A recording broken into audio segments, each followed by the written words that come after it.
Oke, Bismillahirrahmanirrahim. Assalamualaikum warahmatullahi wabarakatuh.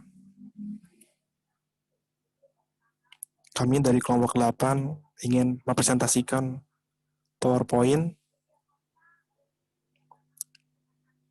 yang kami dapatkan atau kami simpulkan dari makalah yang kami buat tentang apakah itu ilmu sosial dasar dalam lingkup individu, keluarga, masyarakat, dan interaksi sosial.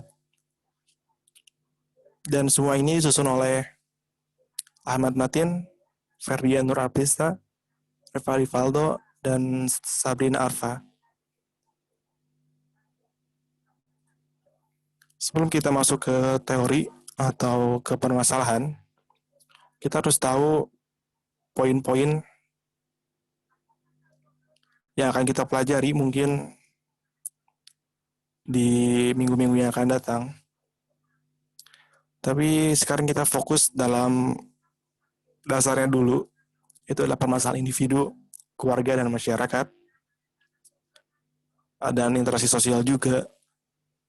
Oleh karena itu, ini hanya untuk gambaran saja, minimap dari saya atau dari kelompok kami untuk memberikan sebuah gambaran kepada kalian agar kalian bisa tahu apa yang akan kalian pelajari nanti setelah mendengarkan video ini. Oke, untuk slide pertama akan dijelaskan oleh Ahmad Matin. Silakan Ahmad Matin.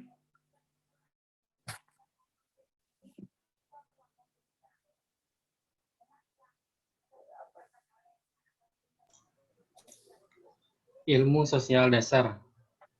Ilmu sosial dasar adalah ilmu pengetahuan yang mempelajari atau menelaah tentang masalah-masalah sosial yang timbul dan berkembang di dalam sebuah masyarakat, yang diharapkan dapat memberikan pengetahuan dasar dan pengertian umum tentang konsep-konsep yang dikembangkan untuk mengkaji masalah manusia.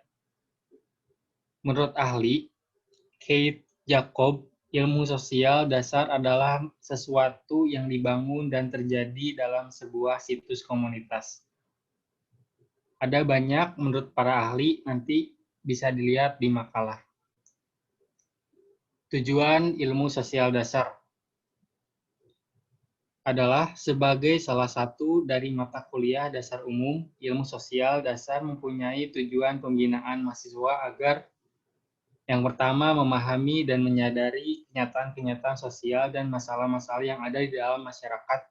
Yang kedua, peka terhadap masalah-masalah sosial dan tanggap untuk ikut serta dalam usaha-usaha menanggulanginya. Dan yang terakhir, menyadari bahwa setiap masalah sosial yang timbul dalam masyarakat selalu bersifat kompleks dan hanya mendekatinya dan mempelajarinya secara kritis. Selanjutnya akan dibacakan oleh Sabrina Arfa.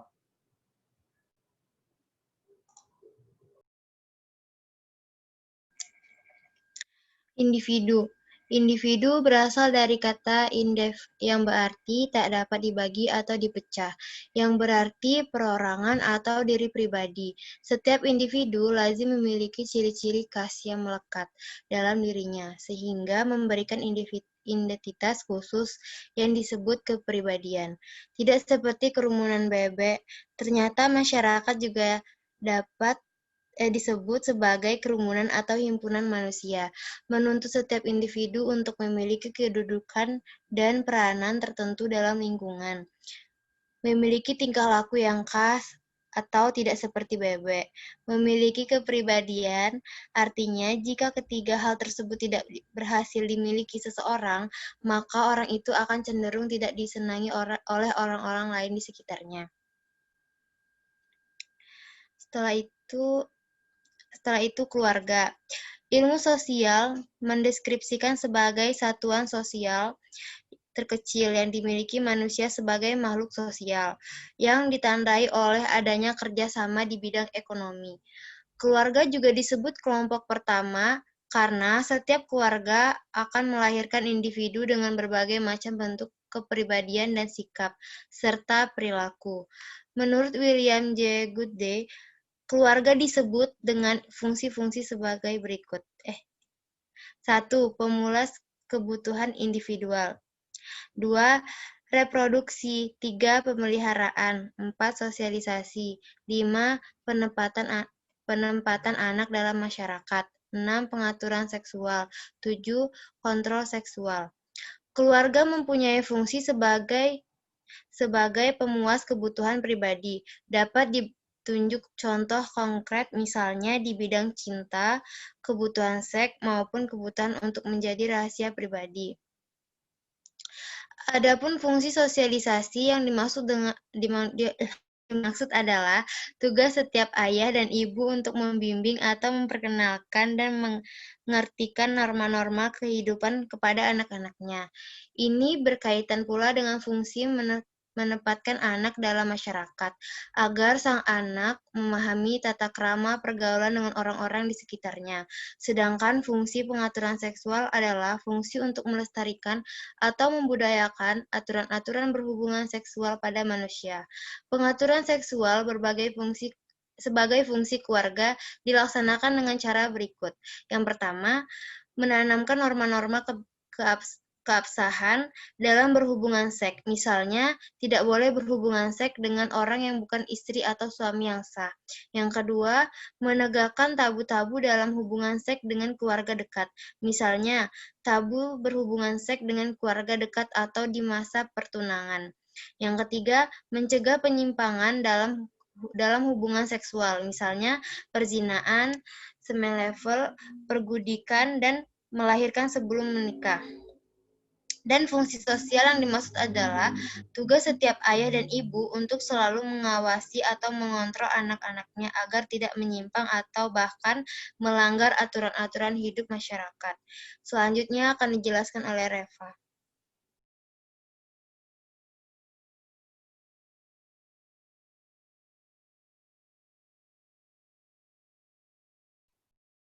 Oke, masyarakat.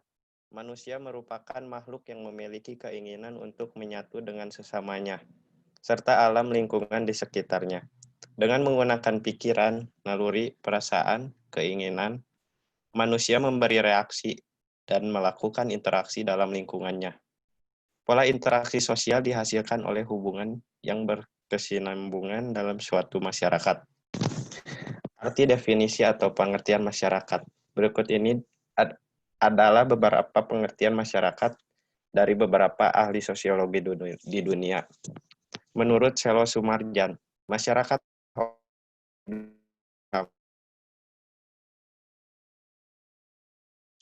adalah suatu struktur yang menderita suatu ketegangan organisasi atau perkembangan akibat adanya pertentangan antara kelompok-kelompok yang terbagi secara ekonomi. Selanjutnya ada faktor-faktor atau unsur-unsur masyarakat.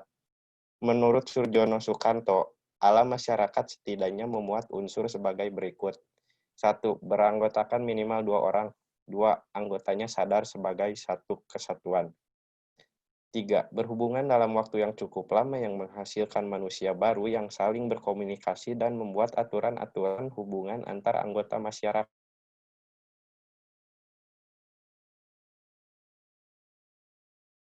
Sebagai anggota masyarakat.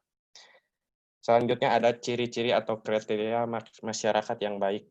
Menurut Marion Levy, diperlukan 4 kriteria yang harus dipenuhi agar sekumpulan manusia bisa dikatakan atau disebut sebagai masyarakat. 1. Adanya sistem tindakan utama.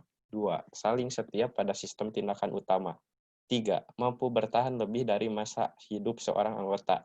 4. Sebagian seluruh anggota baru didapat dari kelahiran atau reproduksi manusia. Selanjutnya ada interaksi sosial. Berikut ini adalah beberapa faktor-faktor yang mendorong terjadinya interaksi sosial yang terbentuk oleh faktor-faktor berikut ini. 1. Tindakan sosial. Tidak semua tindakan manusia dinyatakan sebagai tindakan sosial. Misalnya, seorang pemuda yang sedang menghayalkan gadis, impiannya secara diam-diam.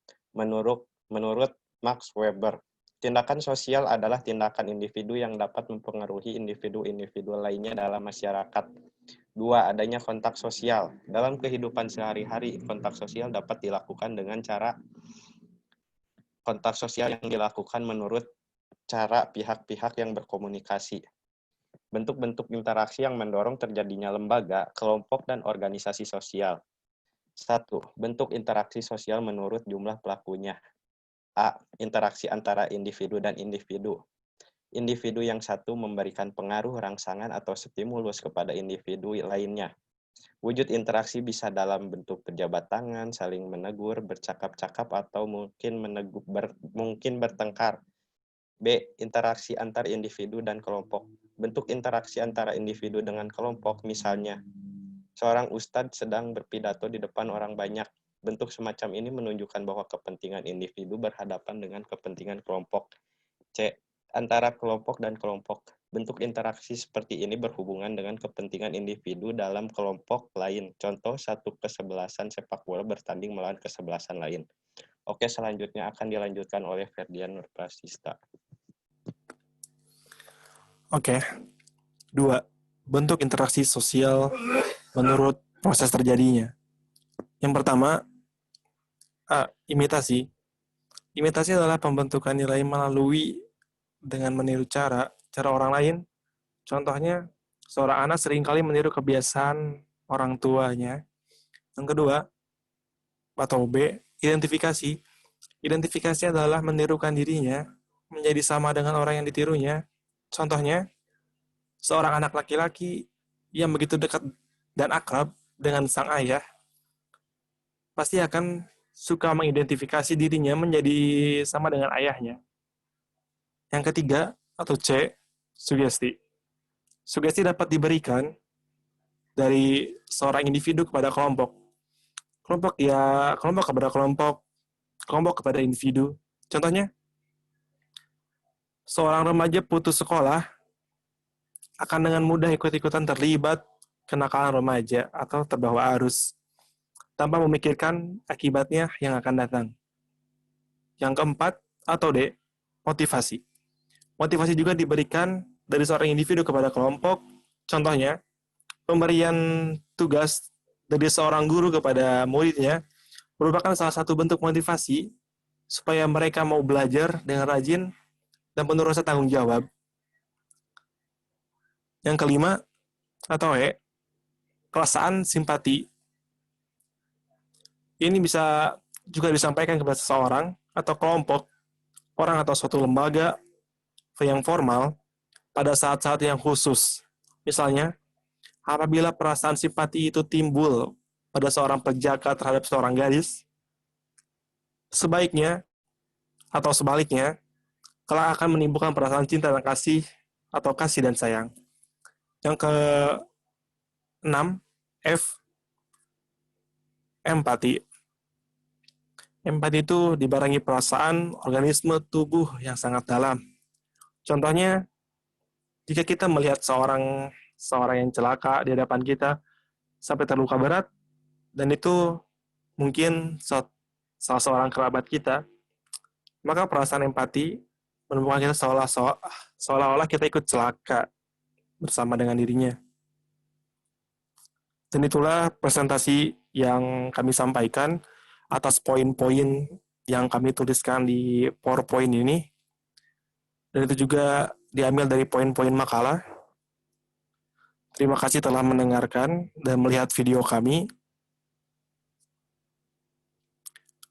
Untuk kalian yang nanti mempunyai pertanyaan terhadap kelompok kami, bisa ditanyakan nanti di forum, mungkin di minggu-minggu yang akan. Terima kasih atas perhatiannya dan juga meluangkan waktunya untuk melihat video kami. Kami dari kelompok 8, izin untuk undur diri, izin untuk menyudahi presentasi kami. Assalamualaikum warahmatullahi wabarakatuh.